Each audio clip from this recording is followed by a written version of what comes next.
Have you heard? Just click from your couch, wait for pickup, and if you like the price, you pay. If not, cancel.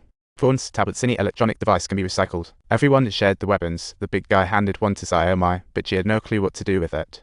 Just then, a guy named Jack came over and gave Sayomai a crash course in how to use the weapon. Suddenly, a bullet hit a wooden crate with a loud bang, causing Jack to freeze in his tracks in sheer terror. However, the danger was still very much present. She quickly ducked around the other side of the crate, finally spotting the sneaky attacker hiding in the shadows. Just as the brave guy was turned into Swiss cheese, the woman nearby yelled, "Run!" They only had a chance if they got to the woods, but Jack just stood there like he was glued to the spot. He knew popping out would make him a target. Sure enough, the woman went down as bullets rained onto the crate like it was a bad action movie. Jack's legs went weak, but there was no time to think. She jumped up and ran as bullets whizzed by like they were in a game of almost catch.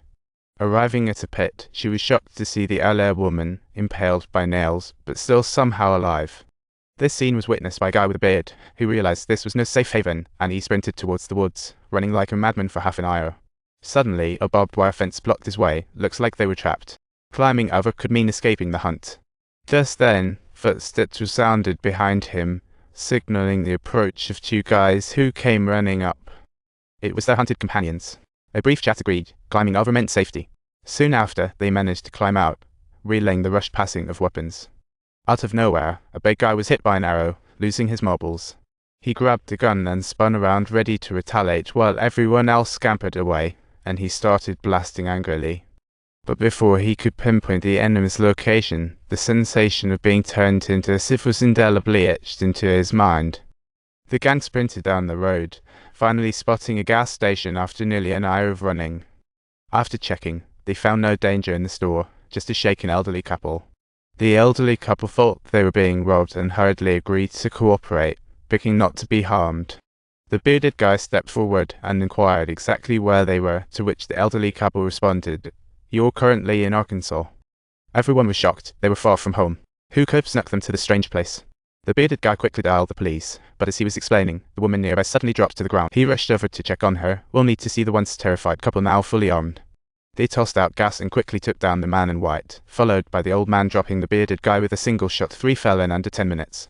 Although no one knew why they were hunting, the couple speeded, cleaning up raised eyebrows. It seemed this was far from their first rodeo. Before long, another victim strolled into the gas station. The woman looked around nervously, but saw nothing out of the ordinary. She walked up to buy a pack of cigarettes, pulling out $20 from her sock, and asked a question that just came naturally. "Where is this?" she asked. "Arkansas," was the old man's reply. As the old lady set the cigarettes down, his hand brushed, but the woman just glanced at the items on the table and didn't reach for anything. The couple quickly took care of business. After she calmed down, the blonde woman searched around, grabbing more ammo before strutting out, blooded shirt in hand. Obviously, she was different from the others who'd been hunted. As she spotted the car, she started telling the couple how chill she felt now. She was so relaxed now, like really, really relaxed. You could say she was on cloud 9. She was feeling so good, looking at the car as if it were on a runway. Ready to drive away, she approached the door, but something felt off. She spotted a hidden wire. Following the wire, she saw a bomb and thought, if she hadn't noticed, she'd be toast by opening that door. Quick on the uptake, she decided to lie and wait nearby, thinking the puppet master would send someone soon. Sure enough, not long after, a drone appeared. Just when it came down, it got shot out of the sky. The shooter was a bearded dude with a rifle, who let out a furious shout at the drone. The aftermath suggested he was another unlucky prey, and as he prepared to drive off, she let out her sharp whistle.